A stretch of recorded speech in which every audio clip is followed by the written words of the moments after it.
Assalamualaikum warahmatullahi wabarakatuh. Alhamdulillahi wassalatu wassalamu ala rasulillah Sayyidina wa maulana Muhammadin ibni Abdillah, amma ba'du. Muhibbin rahimakumullah. Pada hari ini kita mengambil tema akan beberapa keterangan yang menyatakan bahwa manusia menjadikan jin dari kalangan setan-setan itu sebagai penolongnya. Padahal kalau kita merujuk kepada Al-Quran, bahwasanya jin dan setan-setan itu menjadikan tipu daya mereka itu hebat di mata kita, namun di mata orang-orang yang beriman itu lemah tipu dayanya.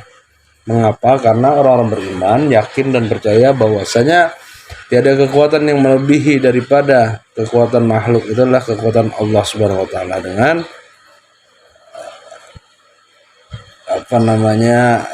nas la haula wala quwata illa billahil aliyil azim. Terangkan pula bahwa jin-jin itu sudah banyak memperdaya keturunan Adam dan Hawa ini, sehingga mereka juga banyak yang menjadi sakti, misalnya sakti ilmu perdukunan.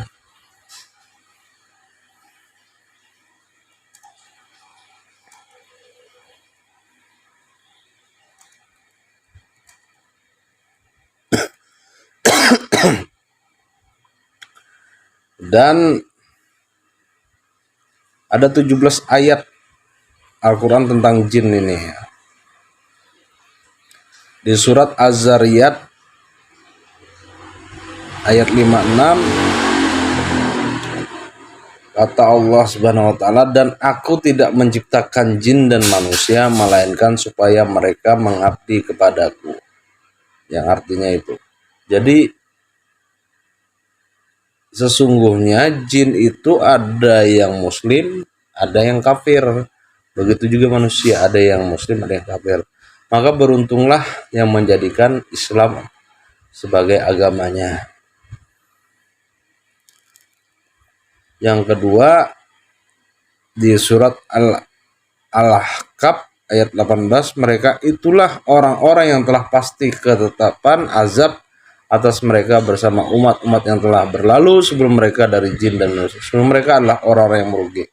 Jadi itu orang-orang yang merugi yang menjadikan makhluk, apalagi jin dari kalangan setan-setan itu sebagai penolongnya. Padahal sesungguhnya Allah Subhanahu wa taala penolong. Yang ketiga nih surat Al-Ahqaf ayat 29, dan ingatlah ketika kami hadapkan serombongan jin kepadamu yang mendengarkan Al-Quran, maka tatkala mereka menghadiri pembacaannya, lalu mereka berkata, diamlah kamu untuk mendengarkannya. Ketika pembacaan telah selesai, mereka kembali kepada kaumnya untuk memberi peringatan. Nah, ini bagi mereka yang betul-betul khusyuk dalam mendengarkan itu dari kalangan jin, dan mereka mendengarkan dan membawa berita itu kepada kaumnya. Ini pada waktu turun ayat yang termasuk surat jin itu, ya kan. Yang keempat, surah Al-A'raf 38. Allah berfirman, masuklah kamu sekalian ke dalam neraka bersama umat-umat jin dan manusia yang telah terdahulu sebelum kamu. Setiap suatu umat masuk ke dalam neraka, dia mengutuk lawannya, kawannya menyesatkannya. Sehingga apabila mereka masuk semuanya, berkatalah orang-orang yang masuk kemudian di antara mereka pada orang-orang yang masuk terdahulu, ya Tuhan kami, mereka telah menyesatkan kami, sebab itu datangkanlah kepada mereka siksaan yang berlipat ganda dan neraka. Allah berfirman, masing-masing mendapat siksaan yang berlipat ganda, akan tetapi kamu tidak mengetahui. Jadi pertanyaannya, apakah umat jin itu adalah umatnya Nabi Muhammad Rasulullah SAW? Selama dia hidup, kaum jin ini selama dia hidup di masa rentang waktu dari berawalnya lahirnya Nabi Muhammad sampai wafatnya Nabi Muhammad sampai akhir zaman, dia adalah umatnya Rasulullah Sallallahu Alaihi Wasallam. Asalkan dia beriman mana Nabi. Bahkan wali atau kekasih Allah itu ada juga di kalangan jin. Tapi tidaklah baik bagi manusia itu berguru kepada wali-wali di kalangan jin atau ulama-ulama di kalangan jin. Bahkan ulama-ulama di kalangan jin atau jin itu sendiri malah belajar kepada ulama-ulama atau wali-wali di kalangan manusia.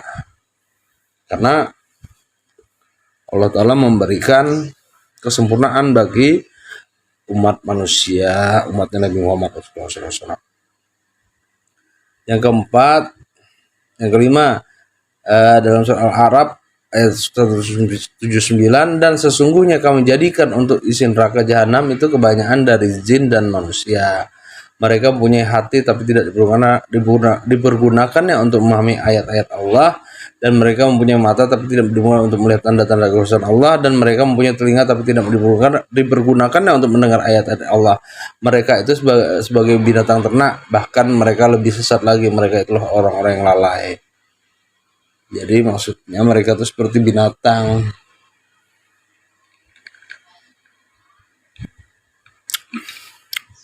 Diberi peringatan atau tidak, mereka tidak mengikuti, mematuhi.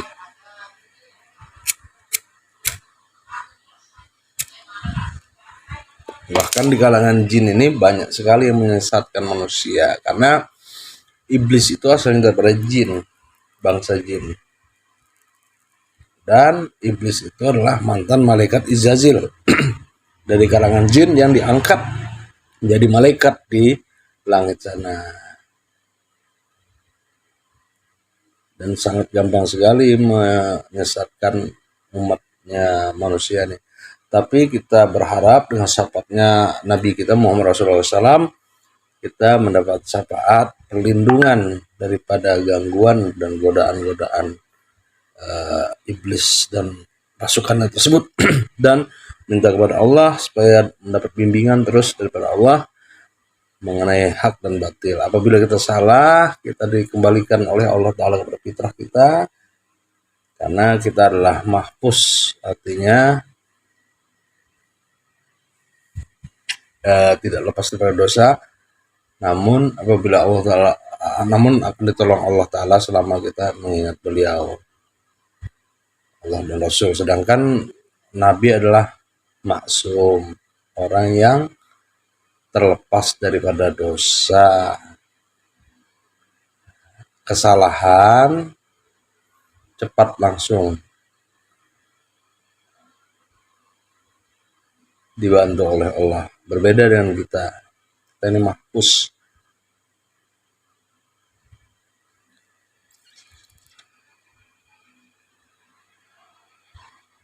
Dan mereka, surat Al-A'nam, dan mereka orang-orang musyrik menjadikan jin itu sekutu bagi Allah, padahal Allah lah yang menciptakan jin-jin itu. Dan mereka membohong dengan mengatakan bahwasanya Allah mempunyai anak laki-laki dan perempuan tanpa berdasar ilmu pengetahuan.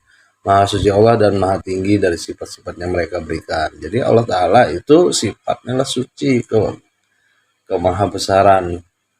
Kalau kita belajar dalam sifat 20 itu kita mengetahui. Nah, itu dalam Ahlussunnah wal Jamaah akidah. Jadi harus kita benarin dulu akidah kita untuk kita mengetahui mustahil jin adalah baharu, manusia adalah baharu, alam semesta adalah baharu, yang diciptakan baharu. Dengan Allah itu adalah tiada berawal dan tiada berakhir, tidak bertuhan, ahad. Jadi jangan sampai kena tipu daya setan-setan dari kalangan jin itu. Dan di kalangan manusia sendiri ada juga setan-setannya, itu adalah yang mempunyai sifat iblis. Di dalam kitab Kimiyatus Sa'adah karya Al-Imam Ghazali Syekhul Islam, beliau adalah wali Allah juga, termasuk wali kutub lah pada zamannya sebelum Syekh Abdul Qadir Jalani. Beliau membagi ada 3 macam kriteria insan itu. Yang pertama adalah manusia binatang, berarti manusia yang mengikuti hawa nafsu. Terus manusia iblis berarti yang mempunyai hatinya berpenyakit hati seperti dengki, dendam, hasut, ria dan sebagainya yang berhubungan dengan penyakit hati, itu berarti iblis dia. Nah, yang ketiga adalah insan malaikat. Nah, mau dijadikan apa diri kita ini? Sedangkan kita belajar dalam ilmu tasawuf itu, kita ini dari alam tertinggi diturunkan ke alam yang terendah. Karena kita tahu berdasarkan ilmu hakikatnya nur bagi Muhammad Rasulullah SAW, bahwasanya kita disuruh Allah Ta'ala itu untuk mengenal dirinya, maka mengenal Tuhannya. Mengenal diri kita lemah, Allah Ta'ala maha kuat. Mengenal kita hina, Allah Ta'ala maha tinggi. Mengenal kita kotor, Allah Ta'ala maha suci. Dan bersifatlah kita la haula wala quwata illa billah, artinya tiada upaya kita melainkan atas kehendak dan kekuatan Allah Subhanahu wa taala. Setiap jarah, setiap sekecil apapun yang ada pada diri kita, kita kembalikan kepada Allah. Itu adalah hak Allah Subhanahu wa taala. Mengenalkan diri, menghilangkan keakuan, nah itu ma'rifatullah. Dan pada asma, sifat, zat, af'al, kelakuan, perilaku. Jadi dari ketiga itu ada insan apa tadi, kategori manusia itu insan binatang, insan iblis, insan malaikat. Di manalah posisi kita, bagaimana kita memposisikan kita. Kalau kita balik ke yang ketiga ini, kita sempurna insan malaikat, menjadi insan malaikat. Berarti karena di alam tertinggi, kita harus kembalinya ke alam tertinggi lagi, itu akhirat, kampung halaman yang abadi. Mungkin demikian. Mohon maaf jika salah kata. Mudah-mudahan bermanfaat. Kita lanjutkan lagi bincang-bincang pembahasan tentang masalah ilmu fikih, tasawuf. Akhir kata, wabillahi taufiq wal hidayah. Wassalamualaikum warahmatullahi wabarakatuh.